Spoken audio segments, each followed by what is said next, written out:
আমার শেষ করে শেডি কমাই দিয়ে পঞ্চম দিয়ে দিই। তুমি আগে পেন্সিল দাও পর কালার করে নিও। পঞ্চম হলো আরো খারাপ। এটা কেউ কি ফেলে দিছে?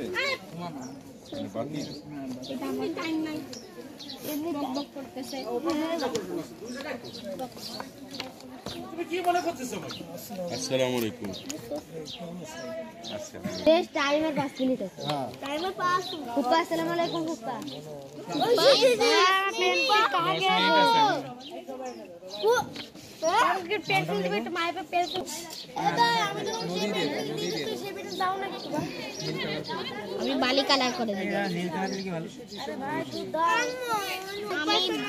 আমি আমাকে মক আরে গন্ডি কোথায় না এখন সরো সরো মাটি কি কালার হয় না এরকম এখনো পর্যন্ত আমি জানতে পারি না আমি একটু পরে